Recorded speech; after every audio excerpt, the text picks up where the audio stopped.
Introduction: A Forgotten Corner of Romania. In the early 1990s, the tiny village of Sălcuța in Bistrița-Năsăud County sat hidden among hills in northern Romania. Fewer than 200 people lived there, most of them elderly farmers or shepherds. News traveled slowly, and strangers were rare. For decades, nothing remarkable had ever happened in the village. Yet between 1992 and 1999, a series of brutal murders shattered the peace. Women were raped and strangled in their own homes. Witnesses were bludgeoned to death. Bodies were dumped down wells.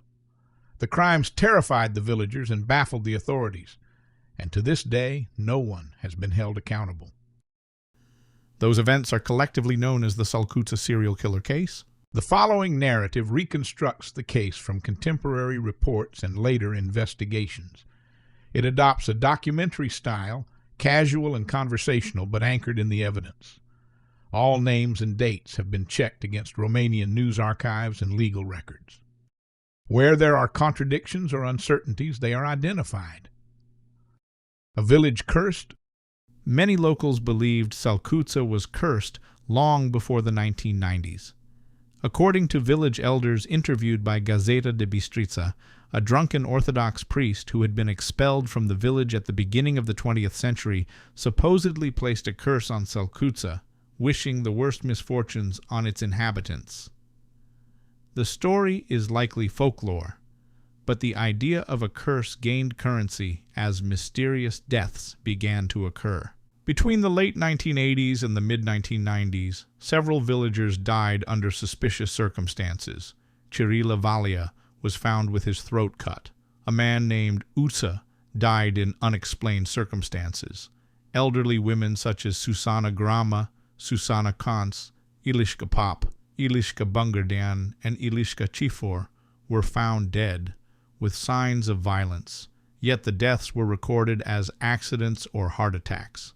Stories like these fueled the belief that something evil stalked the village. The first murders, March 1992.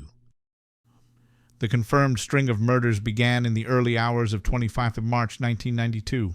Local tractor driver Ioan Frătean noticed two bodies in the yard of his 64-year-old neighbor, Domnița Macarie. Macarie lay dead.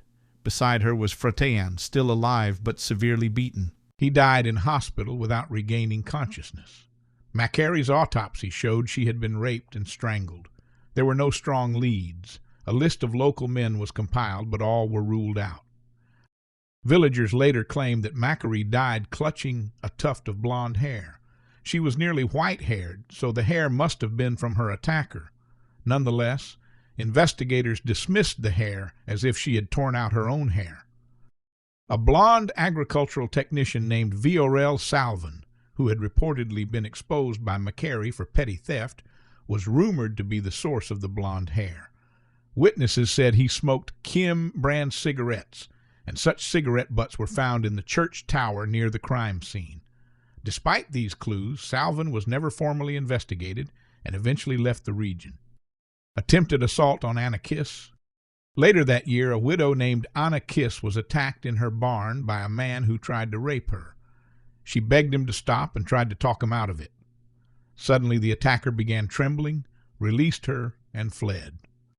Kiss later identified the assailant as Martin Blaj, a young neighbor who frequently visited her family. When Kiss reported the assault, the legist declared her mentally unstable and argued that because she wore glasses and wasn't wearing them during the assault, she couldn't have recognized her attacker. Blaj was detained briefly but released. No charges were filed. The unsolved assault heightened fears that a predator lurked among them. The double murder, February 1994. On the 27th of February 1994, another crime rocked the village.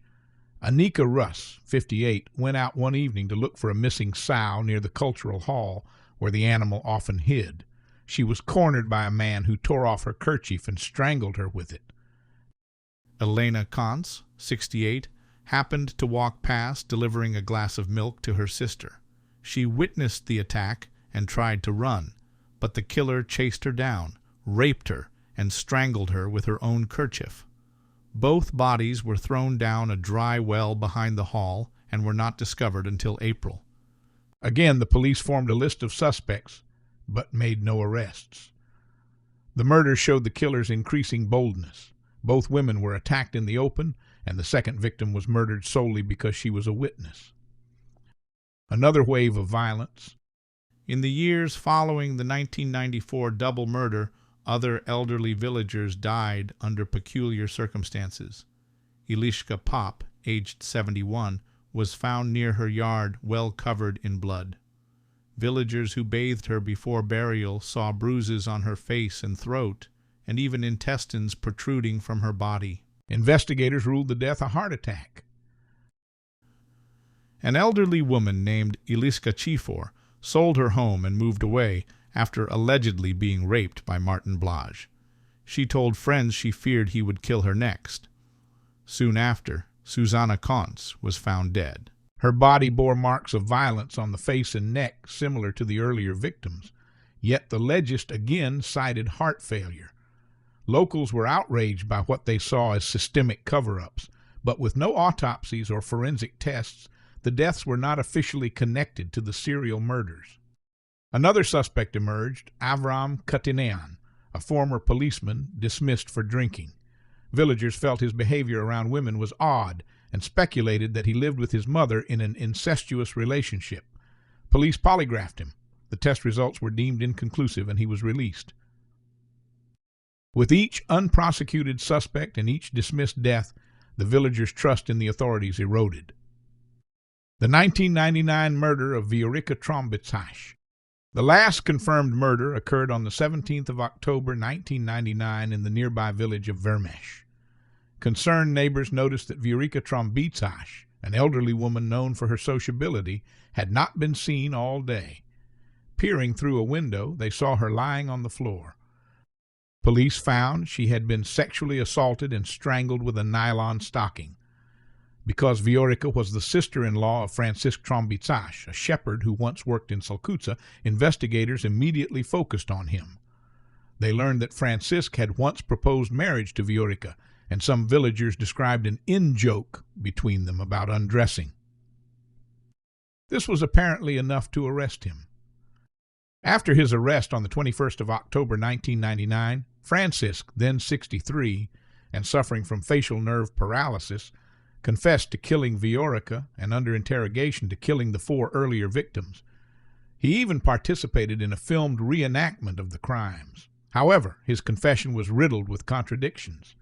In one statement, he claimed that Domnița Macari consented to sex and he strangled her after she insulted him. In another, he said she invited him in and he assaulted her by force. He could not recall whether he raped some victims, and his recollections of the 1994 murders varied between interviews. The prosecutor repeatedly corrected him on details during questioning, sometimes prompting him to change his story. During the filmed reenactment, the prosecutor directed him step by step, and the accused barely spoke. Trial, acquittal, and controversy. Despite the flimsy evidence, prosecutors charged Francisc with 5 counts of murder.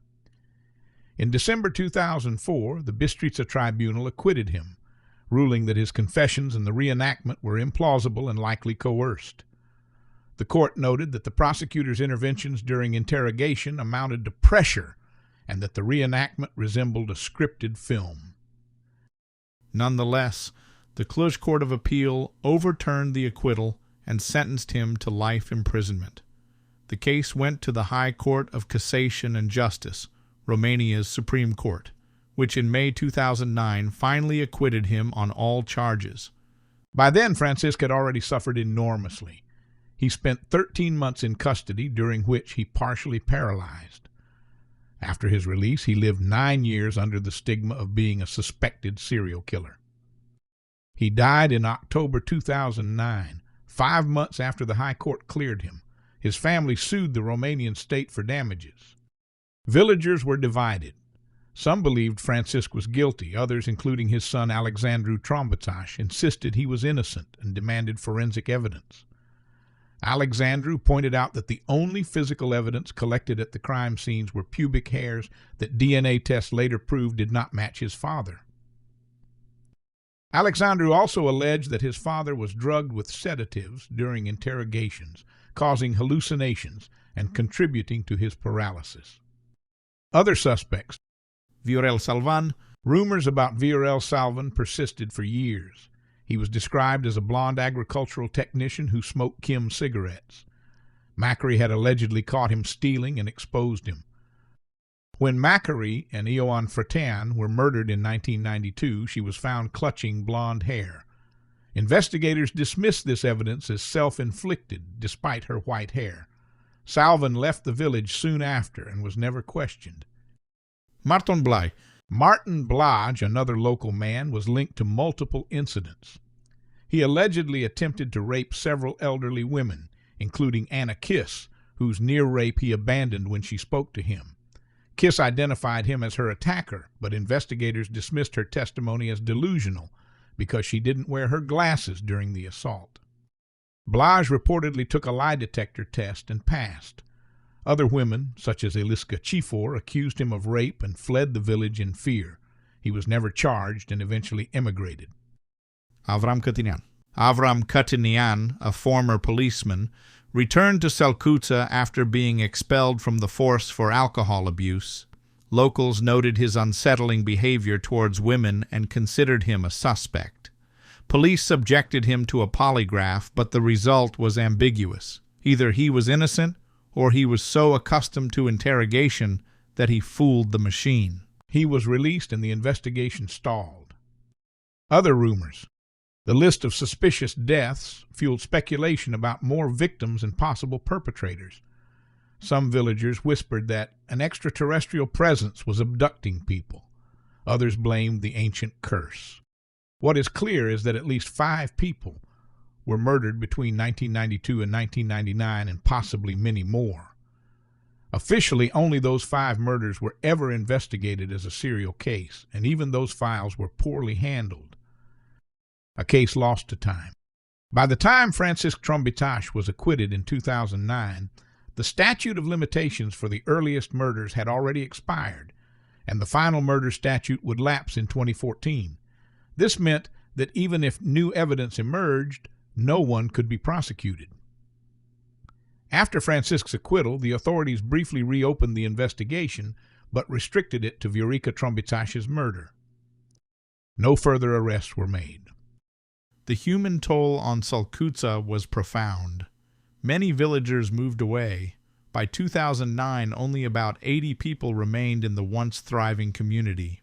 The case left scars not only on families of the victims, but also on those accused and the community at large. For years, the villagers avoided discussing the murders publicly, fearing reprisals or simply out of despair. Some saw the events as proof that justice in Romania could be arbitrary and that rural voices were easily ignored. Legacy and unanswered questions. Nearly 3 decades have passed since the last confirmed murder, yet the Sălcuța serial killer remains unidentified. The case illustrates several systemic problems: rural policing with limited resources, forensic evidence mishandled or ignored, reliance on coerced confessions, and the stigma attached to suspects despite acquittal. It also shows how rumors and folklore, like the curse story, can shape collective memory when official narratives are absent or unconvincing. The villagers are left with questions. Was the killer an outsider who drifted through Sălcuța? Was it a local man whose crimes were shielded by incompetence or corruption? Could there have been multiple attackers acting over the years? With the statute of limitations expired, the case may never be solved. In the meantime, the story serves as a cautionary tale about the cost of investigative failures and the human need for closure. As one villager told a reporter, maybe God doesn't want us to know who did it. Maybe he'll take care of it himself. For now, the identity of the Sălcuța serial killer remains one of Romania's chilling, unsolved mysteries.